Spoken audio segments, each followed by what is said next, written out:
Hello. In this episode of Airs for Architecture, sociologist and Professor of Medical Humanities at University College Cork, Des Fitzgerald, speaks about his recent and rather provocative book, The City of Today is a Dying Thing, published by Faber and Faber earlier this year.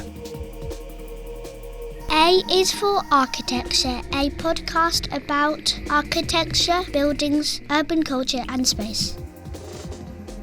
Hello and welcome to another episode of Airs for Architecture. I'm talking today to Des Fitzgerald, academic, medical humanities specialist and author of The City of Today is a Dying Thing, which is out with Faber. Is it out now? It is out now. It's been out for about 3 weeks. Because I have a privilege to have gotten something which has stamped on the front, uncorrected proof, not for sale. You'll be pleased to know it is both corrected and for sale. So. Thank you ever so much for coming on. Would you be able to introduce yourself a little more comprehensively than that? Yeah, my pleasure. Thanks so much for having me, Ambrose. So yes, I'm Des Fitzgerald. I'm a professor of medical humanities and social sciences, we should say, at University College Cork. I mean, that's a mouthful, but I'm a sociologist. I'm trained as a sociologist of science, really. That's where I come from. And my real interest, and I should say this at the outset, is not architecture, and it's not urban design, and it's not urbanness as such. My real interest is in sociologies and histories of mental health, how we come to think about objects or practices as injurious to our psyche, and what are the consequences of that for how we produce and live our lives. So what is this medical humanities? It's obviously it's something that's becoming more and more dominant. I mean, I have colleagues who work in medical humanities. This seems like two disciplines coming together in a unholy matrimony.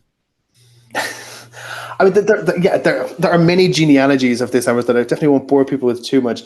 I mean, so formally, the medical humanities is the use of humanities research in particular, not just teaching, but humanities research to think through and help resolve pressing problems in health and medicine, right? So the foundational gesture is that understanding what makes us sick, and including understanding what makes us biologically sick, does not end at the door of the life sciences, that actually narratives, meanings, culture, history, all those sorts of things, understanding those things can have real effects on how we experience and produce illness. That's the kind of foundational gesture. I mean, I suppose the reason you're seeing it more and more often, I think that we should be frank about this, is because the humanities are in crisis in multiple sorts of ways. And one of the ways that crisis is, or one of the ways that people are trying to live through that crisis is through reinterpreting humanities research as in some ways part of or connected to or in collaboration with STEM disciplines, basically. So this is also why you see a lot of digital humanities these days. The geohumanities is also a new thing. I think the medical humanities has been very successful in that space in kind of asserting a kind of utilitarian end, really, for humanities research in its connection with health and medicine. And in your case, this comes down to, as you said, interconnections of mental health. Yes, exactly. So my long-standing interest is in the kinds of things we think of as psychologically problematic and how those move around through time and space, basically. So I do kind of historical sociology of psychological constructs, if that's not too much of a mouthful. But really what I've been interested in for the last few years is the question of urban mental health.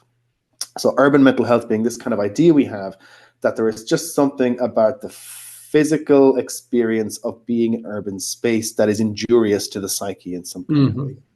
So this is a very old-fashioned idea. It's a kind of a 19th century idea. It's the kind of foundational idea of psychiatric epidemiology in some ways. So you get this kind of confluence of two objects in the first half of the 19th century. One is mass urbanization, especially in North America, and two is the early professionalization of psychiatry.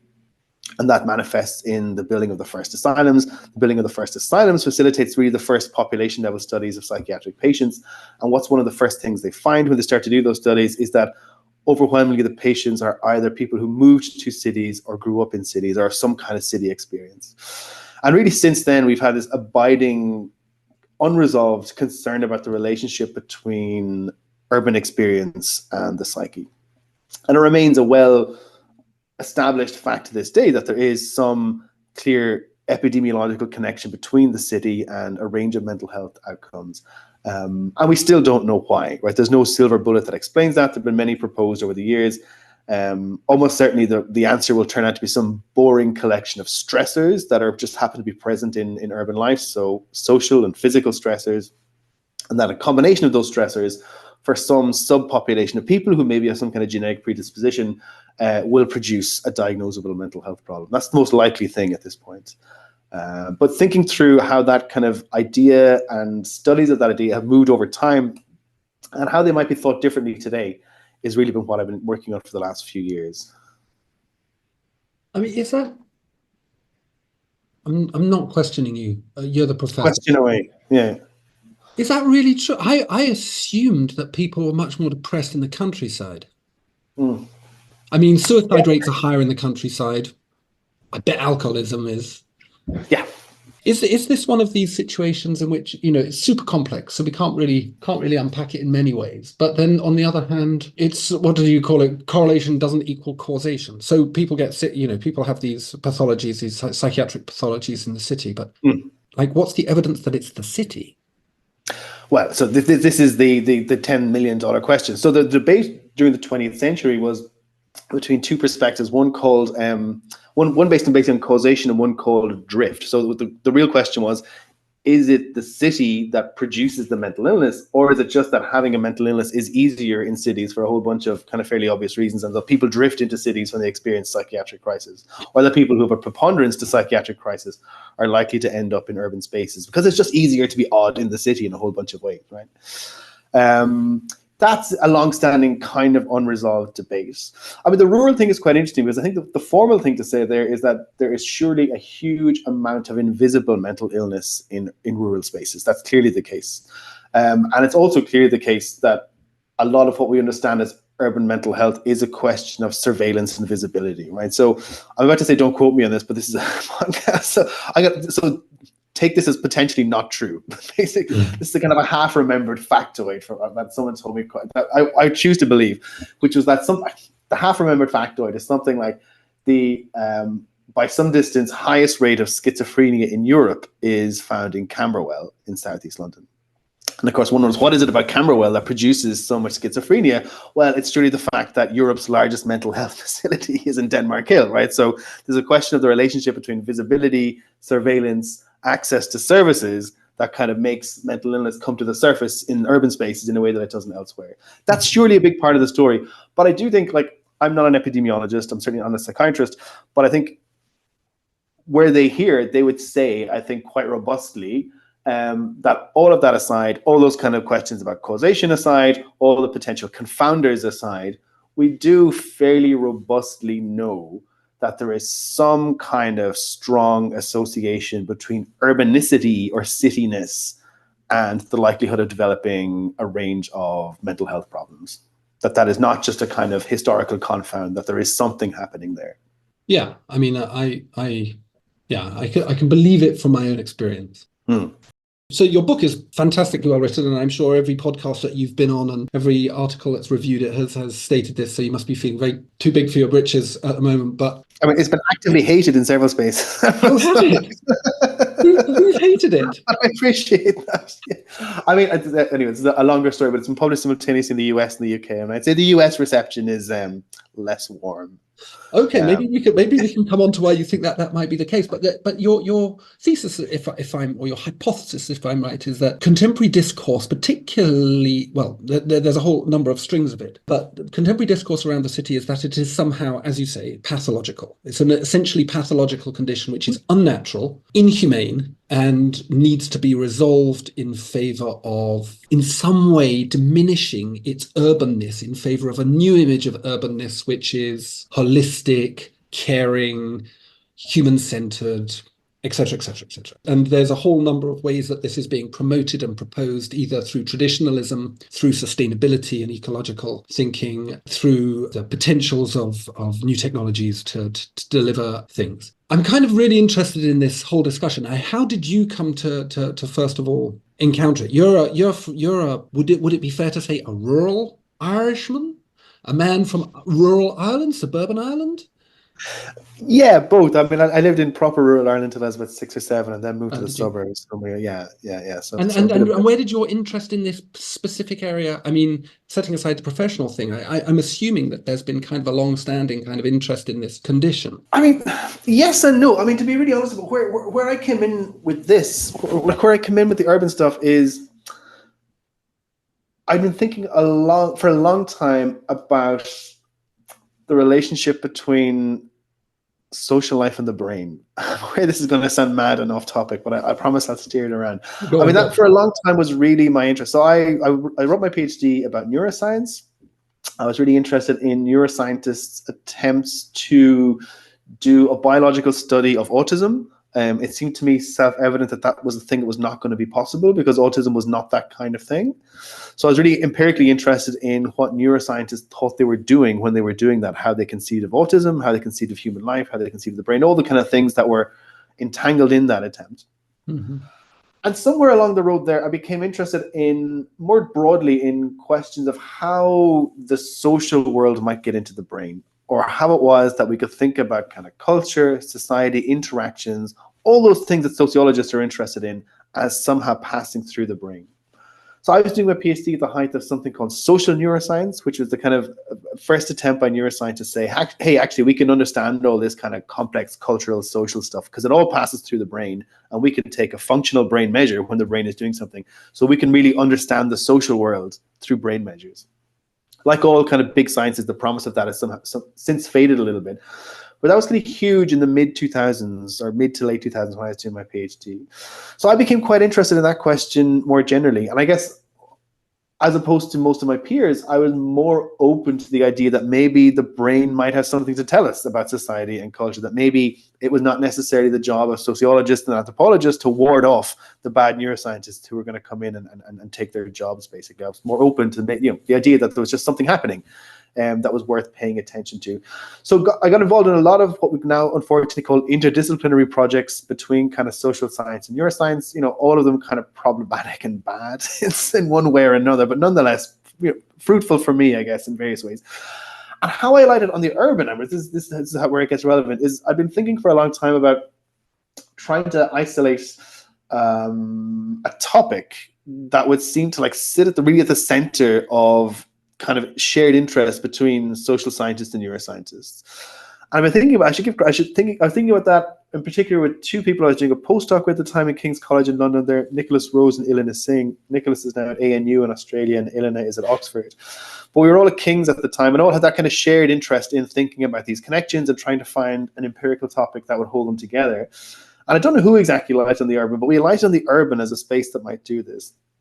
Partly because there had been the development in neuroscience of a thing called environmental neuroscience. So at a certain point, neuroscientists start to realize that if they could take the brain measure outside the laboratory, if they could take a functional measure of the brain while the person is not stuck in a cylinder or a tube, but is actually moving about the world in some kind of way, that could be quite transformational because suddenly the physical environment, the affordances of the physical environment could be biologically visible, right? And that would tell us a whole range of things that we're interested in, including about what the physical environment does to our mental health. So that was really booming at the time.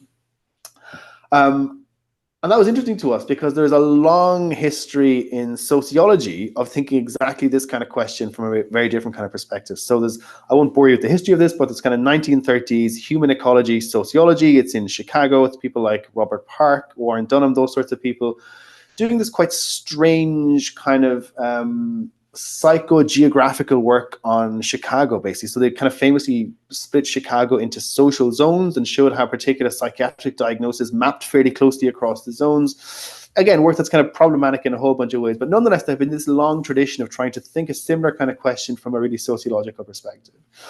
So we kind of thought, is urban mental health maybe a site that we can alight upon in order to finally, establish some kind of meaningful empirical connection between research traditions in sociology and these kind of new things that were happening in neuroscience? The answer to that turned out to be no, by the way. Those kind of questions always turns out to be no. But of course, it's the journey, it's the friends you make along the way is what turned out to matter. Yeah, exactly. I've been telling my children that about something I'm doing at the moment. I'm telling them it's not going to actually happen, but it's about discovering yourself. And they look at you like, no, Dad, we just want more money. I just want it to succeed so we can have But children are very outcome oriented, which I think is probably an admirable quality. It's a joy. It keeps you on your toes. Yeah. I was kind of really interested in this discussion that you have in the book around this peculiar idea, particularly around, all of these ideas around the pathological city, for want of a better phrase, that somehow the city is a natural or unnatural place. versus some kind of, I suppose, slightly romanticized or extremely romanticized vision of nature as being a distinct space that is better. And it's not just better in terms of health, but it has, as you've alluded to before, it's morally better. That the city is a morally, if not just incoherent space, it's actually morally depraved. And these attempts and these discussions, these conferences and these symposiums that you attend and you talk about in the book, these are really discussions about how we can rectify the moral mess that is the city. I was wondering, do you get to this point in the book? Do you feel like you get to a point where you actually fully understand what is being talked about when they talk about the city and what is being talked about when they talk about nature? No, is the short answer. I mean, the kind of, I mean, your summary is completely accurate. I mean, I suppose the real gesture at the heart of the book is an attempt to do a critique of green urbanism and an attempt to do a critique of healthy urbanism. Basically, I mean, that's really what the book is trying to do, and partly, I mean, that's from kind of surprise and interest at the absence of that critique already. So I think, for instance, we have loads of critiques of kind of the smart city and the digital city and all these kind of tech solutionist kind of attempts to reconfigure urban space are unproblematically critiqued in a whole range of kind of, popular and scholarly literatures. But we don't at all have a critique of green or healthy urbanism, which seemed to me no less problematic and no less shaky. Mm-hmm. So the book is really an attempt to kind of starts or intervene at an early point in thinking critically about the kind of growing trend towards green, traditional, small, human scale. I would even say 15-minute cities, right? Mm-hmm. That kind of vision of the city is something that we need to learn to think critically about and something we need to develop a critical language for. And so one of my own attempts to develop that critical language is precisely, as you say, to think about how think more carefully about what health discourses are doing or what's being trafficked through a discourse of health, and especially a discourse of psychological health. I mean, this is in some ways crude and simplistic, but I think there's a pretty close mapping between, 19th century discourse of the city's effect on character or its capacity to degenerate particular sorts of character in a heritable way, which is a very popular discourse in the second half of the 19th century. And our own discourse about the relationship between, particular shapes of buildings and mental health disorders, right? So there's that really, to be really simplistic about it, that in some ways we've sublimated a kind of 19th century moral discourse for a 21st century psychology discourse. But what lies at the center of those two things is still the same thing, which is a certain kind of inchoate, poorly understood anxiety about the city. And the anxiety is something to do with a concern that I think, as I say in the book, that we've left nature too far behind, right? A certain kind of anxiety that humans are particular kinds of physical and biological creatures that have evolved in a very particular sort of way, that have evolved to live in a very particular sort of habitat.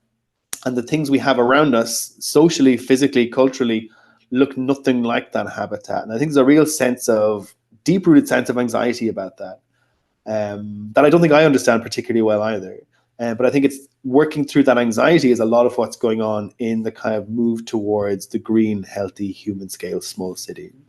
And it's interesting you point out in the chapter that the conquered city is, I think it's in the chapter, The Conquered City, which is really about the way both for the left and the right, for the progressive and the traditionalist, there is this disavowal of the whole modern epoch, but very particularly the post-war modern compact and urban renewal that occurred in there. Like this is what do they call it in America? This is a cross-political boundary concern. Yeah, it's a bipartisan issue. I think but it comes from because I think it actually, I literally use that phrase because Mark Benioff, the tech entrepreneur, who's the person often credited with convincing Donald Trump to plant 1 trillion trees in North America. His famous quote, I think he said at Davos, is that the tree is a bipartisan issue, and there's something really like sociologically potent about that claim because it's true. He's right. It is a bipartisan issue. But then, of course, that forces us to ask the question, what is it about the tree that makes it apparently not politically unproblematic, but actually like that does strong political work for people who imagine themselves as both on the left and the right? I think that's a really interesting question. Again, this is simplistic, but I do think I think what's worth interrogating is a kind of collective distaste for, or even sense of horror at, um, urban modernity as such, right? And that passes through different kinds of discourses on the left and the right, whether that's a certain horror of kind of late capitalism or a kind of a David Harvey style anxiety about the extractivist city, right? The city is the center of kind of global capitalism, or the engine of global capitalism, versus the city as a kind of center of, worrying kind of conviviality and diversity, a kind of slightly morally degenerate space that produces forms of life that are worryingly non-traditional. That there's a kind of shared root in those discourses, right? Which is this kind of anxiety about urban modernity as such. And it's very difficult to defend urban modernity, especially as a sociologist. I should say this is an extremely unsexy project for a sociologist to be like, maybe urban modernity is not so bad, right? It's a completely unsexy claim to make. But it's a claim I do want to make. And I think it feels to me an increasingly urgent claim, especially in a moment of environmental crisis, in which kind of this urbanization and cityness play very particular roles, and in which it's very easy to, demonize particular forms of life that seem out of kilter with nature in a certain kind of way, like out of kilter with a certain kind of naive idea of what good environmental living looks like. So that defense feels to me increasingly urgent, and increasingly forlorn, given that there's really, if there's one, as you say, one bipartisan agreed issue, one thing that people on the left and the right agree with, it's that the modern city is a bad and crap place. Yeah, and it's really weird when you actually step back and look at it sort of, I don't know, on a level of metrics. People have never lived longer in cities. They've never had more free time to do fabulous things in amazing places. I find it baffling. I find it despairing, dystopian, incredibly puritanical. And I mean that in a kind of Victorian sense of that puritanism, that rather than seeking to ameliorate the worst excesses of urbanism and urbanization, there seems to be a kind of a desire to almost escape it, abandon it. Like, we tried, it failed, let's go and build again. Yeah, and there is, there is a kind of often unspoken kind of apocalyptic undertone to some of this stuff.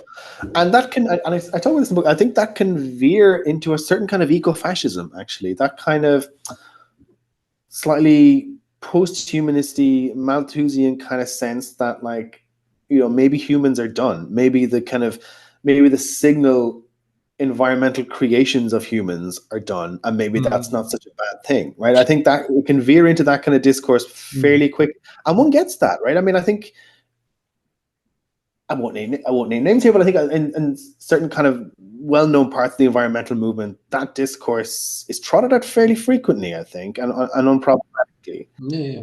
But it comes back to this. It's interesting that your book, you pick on this book, 4 years after Brexit, 4 years after Donald Trump, 4 years after, no, not 4 years, 8 years after the sort of the rise of what has been loosely called populism, where the idea of the polis, of the collective intelligence and the right to collective identity has come under huge pressure. Like, people are not very convinced by many aspects from the right and from the left, but by the idea of the kind of collective enterprise of civilization or community or society. And then that seems to me to be at the heart of it. Like, the urban represents, it's kind of a very black and white example of the failure of the democratic project. Yeah, and I think one should also remember that there's a real class politics to all of this too. And I should actually credit a colleague of mine called Donal Hassett, because I gave a talk on this last week, and Donal insisted that the one thing I don't do in the book is talk about class politics enough. And I think he's really right about that. Like, I think a lot of what undergirds a horror at urbanization, and especially a horror at kind of, post-war, very particular architectural forms of urbanization, is a sense of horror at the urban working class. I think that's a huge part of it. And again, that's not just a right-wing thing by any means. I was really struck. You'll have seen this recently when Keir Starmer announced his plan to build a series of new towns, should he be elected, that those new towns will be built in Georgian style. I mean, that's obviously idiotic, right? And it's obviously kind of,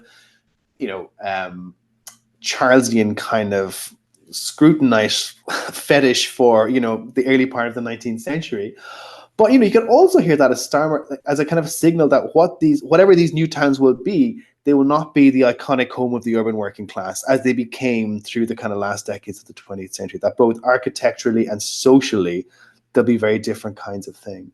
So I think there's that kind of often unspoken class politics at the kind of at classes that cities produce and what cities make it possible for those classes to do, or how it makes it possible for them to act, is I think a lot of what's at stake in the horror at urbanization as such, and especially in that kind of horror at, as I say, kind of the tower block, right, as a figure of kind of failed modernization, and that is always class politics, I think. The image that you present of the city that is being rejected is a city of essentially kind of again essentially bipartisan egalitarianism.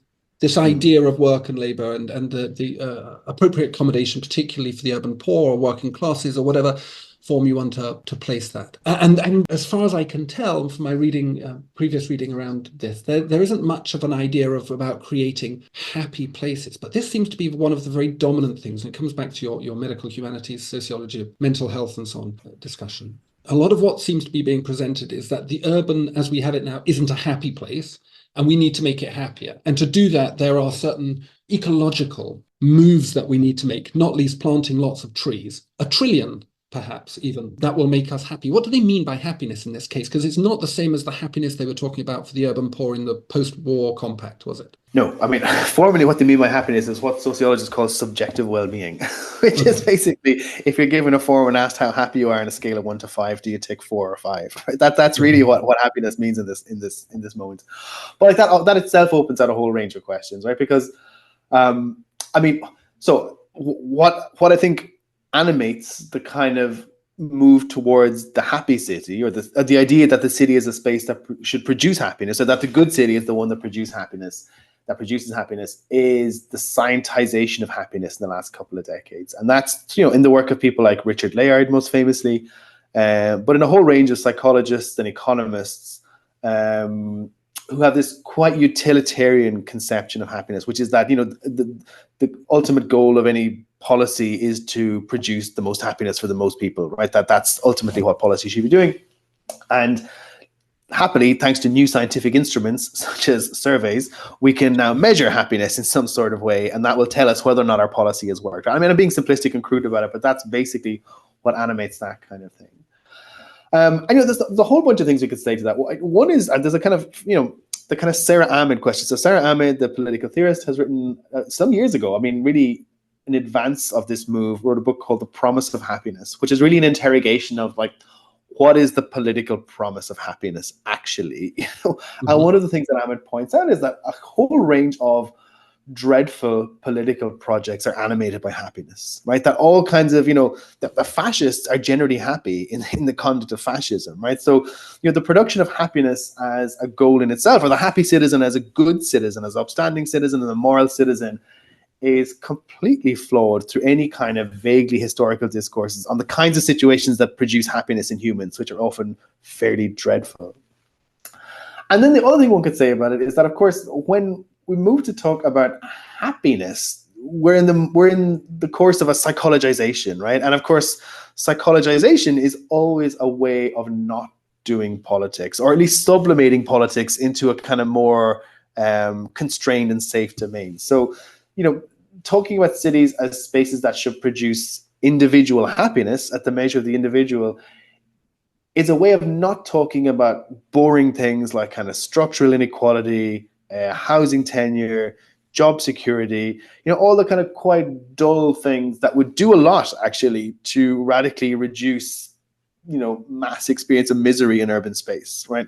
Happiness is a way to psychologize that concern, individualize it, and bureaucratize it, right? Because suddenly you have a whole role for a whole new kind of municipal authorities or municipal expertises on happiness and the production of happiness, and all this kind of busy work can happen in the background. And in the meantime, nothing is happening around the kind of basic, dull structural inequalities. So I think that for me is what's at stake in the happiness stuff. It's the kind of happiness as a kind of scientization of urban experience. what are the component parts of a happy citizen? I said in my notes to you, which I sent really late this morning, it seems to be a very distinct thing from older ideas and fairly long-standing ideas around what constitutes a happy life, which, the idea of a virtuous life being a happy life, the idea of, and virtue being essentially for self-sacrificial. Certainly within the Hebrew Christian tradition, but I think more generally speaking, I only say that because that's what I have knowledge of, but I suspect more generally, and certainly for the ancients, this isn't what we're talking about. We're essentially talking about another rolling of the postmodern urban leisure culture. That's what happiness is, isn't it? It's the capacity to go and sit in a park and drink a frappe, or I think you drink frappes, you don't eat them, and go to a museum and meet up with friends and drink and then yoga and a bit of Pilates or whatever it is. But that's what they mean. They don't mean, serving the poor and washing floors for housebound old people. I mean, it's an interesting. I wonder if washing floors were to produce a sense of subjective well-being, and we know that a good sense of subjective well-being will, have a range of positive outcomes for the individual, both psychologically and economically, then maybe it's fine, right? I think maybe it's just never occurred to economists that people might take pleasure in servicing the poor. I mean, I say that sincerely, actually. I mean, I think what's distinctive. I mean, you're obviously right that it's exactly. We're not talking about virtue. We're not talking about self-sacrifice. We're not talking about any real intellectual interest in what it means to live a good life and whether that might also be a happy life and where those two things intersect. What it is a notion of happiness that passes exclusively through one, psychological, and two, economic expertise, right? And so the kind of tools and methods that those two disciplines have for thinking about anything are the only tools we have for thinking about happiness. And that's why you get this quite utilitarian conception of happiness. It's also why you get happiness as only visible if it is measured by, frankly, quite silly psychological instruments, right? Like a lot of psychology, it's basically just asking people how they feel about stuff and aggregating that over a population, and thinking that that's science, right? That's essentially what this is. So yeah.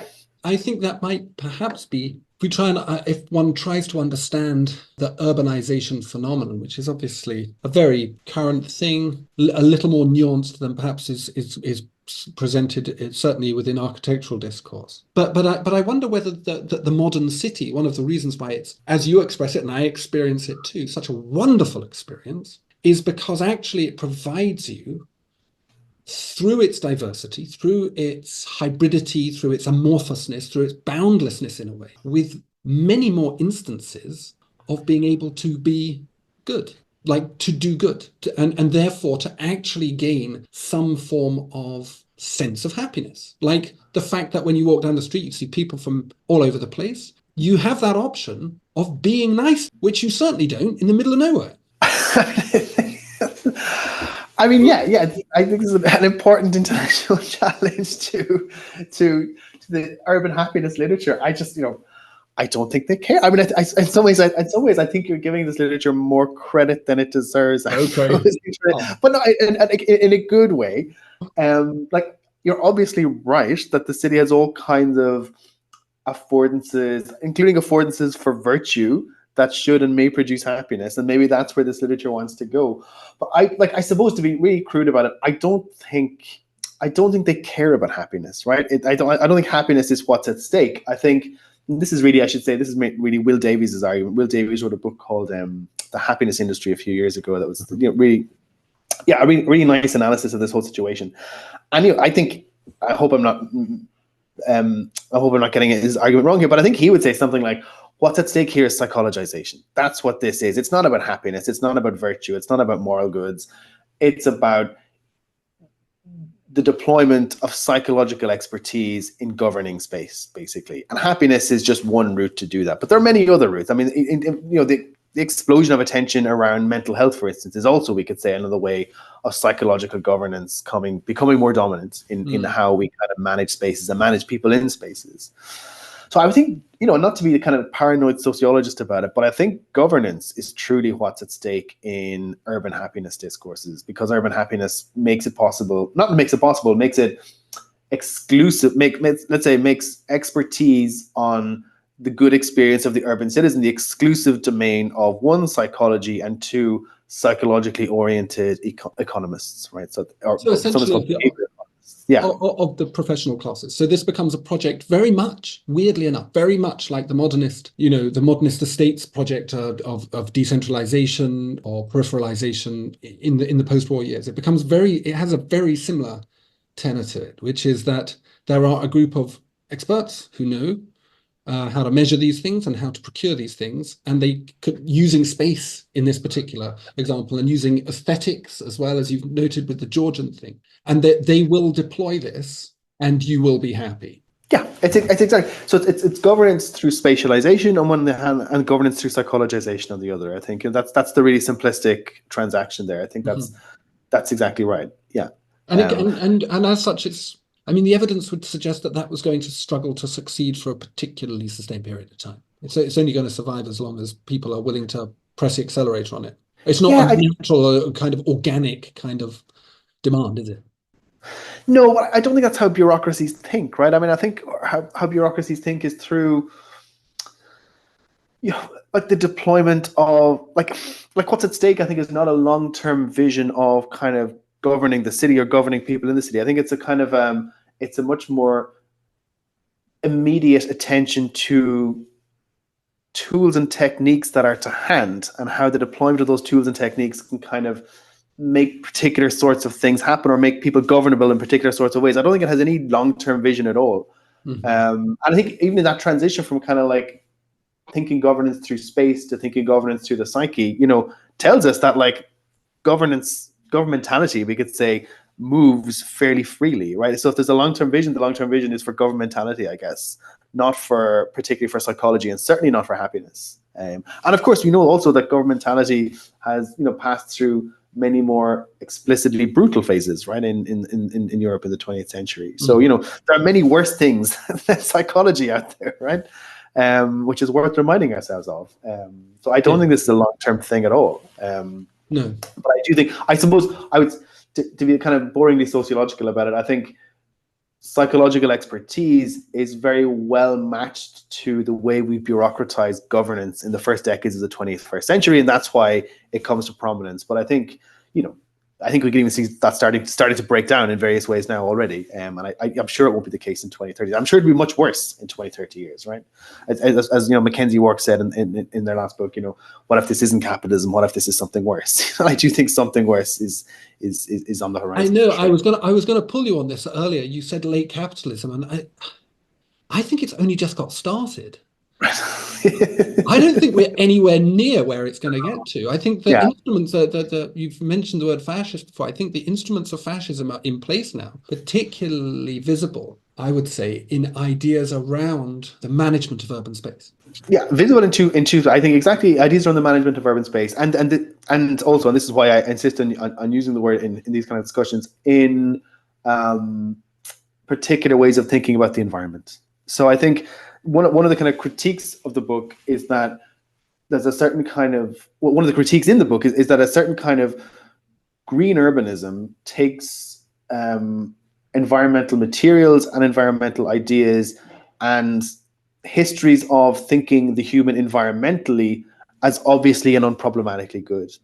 And actually, one peels just the kind of smallest layer of that kind of thinking, and one can see that it is, inherently, not inherently fascist, that's not true, but that it has deep roots in 20th century fascism in quite explicit ways, right? There's the kind of famous soil association thing, right? So I think this is in David Matlis's book, Landscape and Englishness, which is a wonderful book, which picks through some of this history in some detail. But, things like the soil association was founded by members of the British Union of Fascists, right? Because that intersection in the 1930s between organic farming, let's say the kind of biological purity you get from organic farming and the kind of biological purity you get from 1930s tradition of European fascism intersected quite well.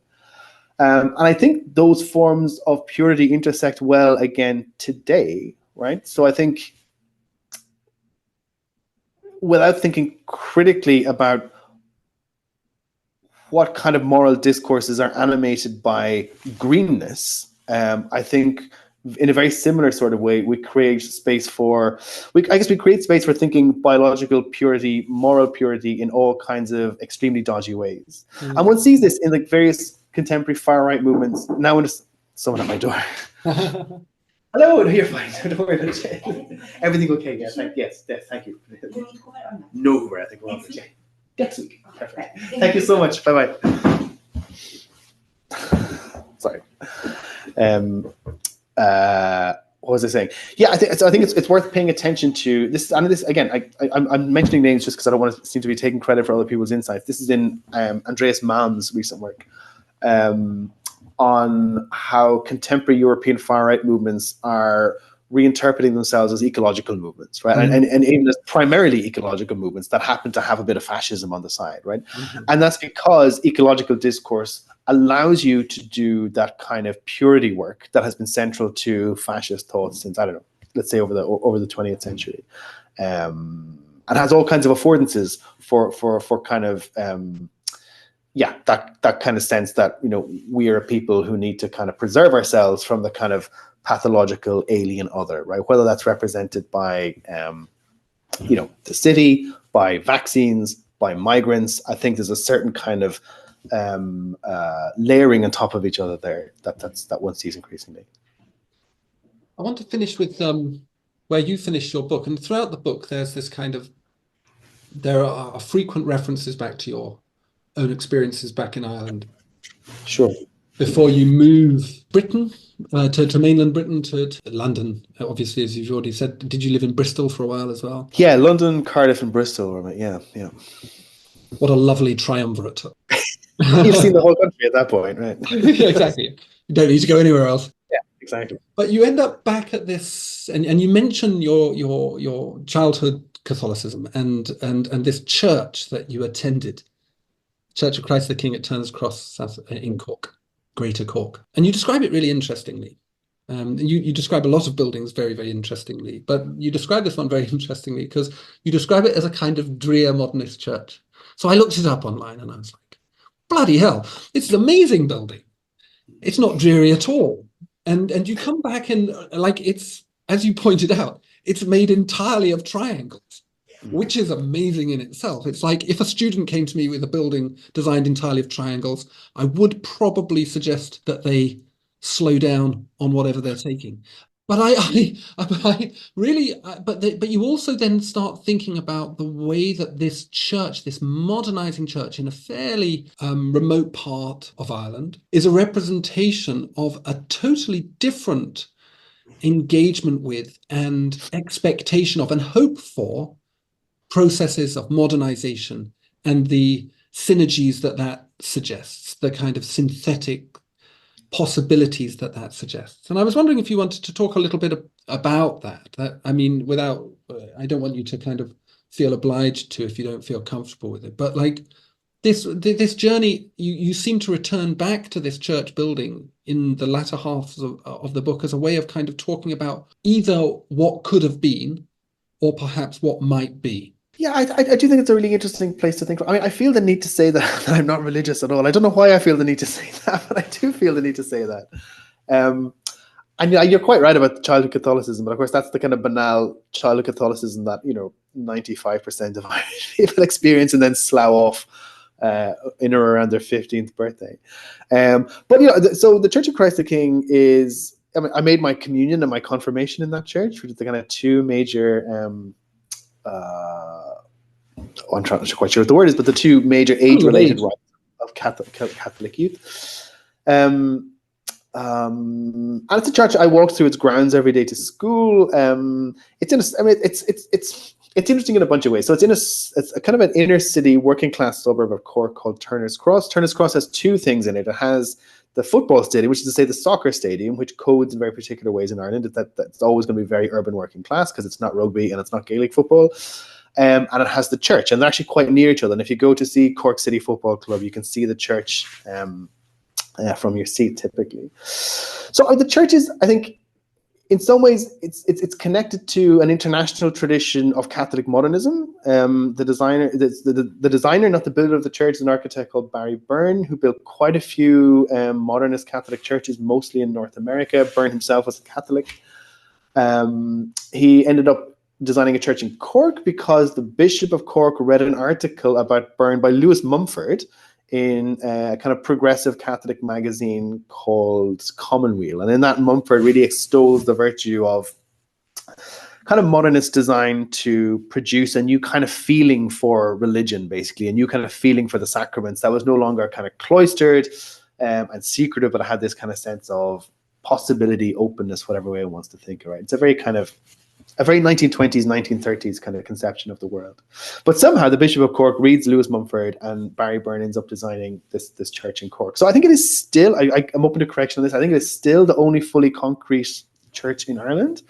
I mean, as you say, it's quite spectacular. It's hard to, I mean, my powers of description are not great here, but it's a kind of, so the floor plan is a stretched octagon in which the kind of front and back sides of the church are in the long sides of the octagon. So the sides stretch out in this quite elongated way, but they're made up of kind of pillars of varying, of kind of ascending height. So you get this really kind of cascading, almost ziggurat type effect up to the front of the church, which then has this 20-foot kind of flat concrete relief of Christ on the front of it. So it's an extremely striking building for sure.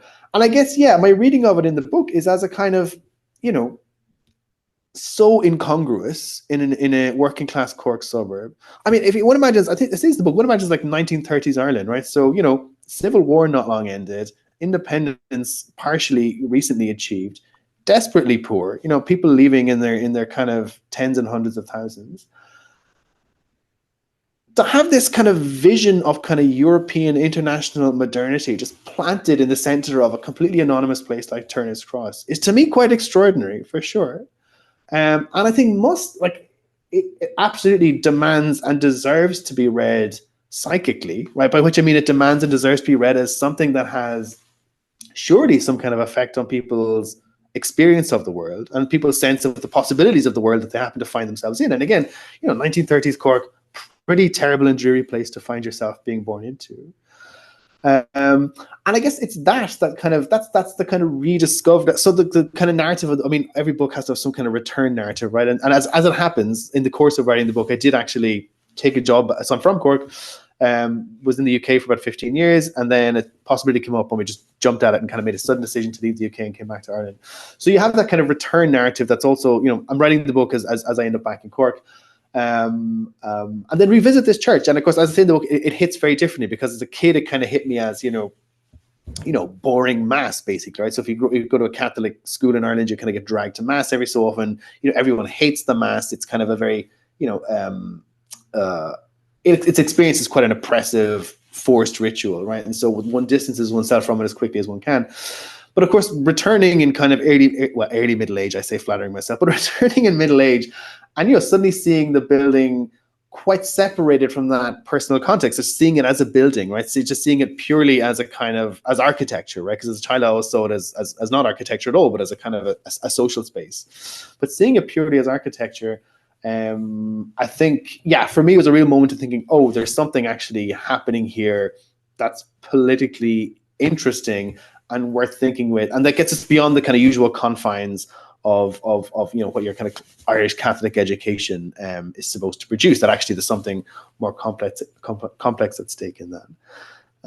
Yeah, so sorry, that was a lot of kind of psychogeographic waffle in response to your question. No, it was very interesting to hear. I think it sort of helped me understand the book because as I was reading the book, I was searching for, as I read books these days, I've become quite good at finding the thesis statement, which is often buried somewhere in, and I was struggling to find the thesis statement. And that's not an insult or a critique in any way.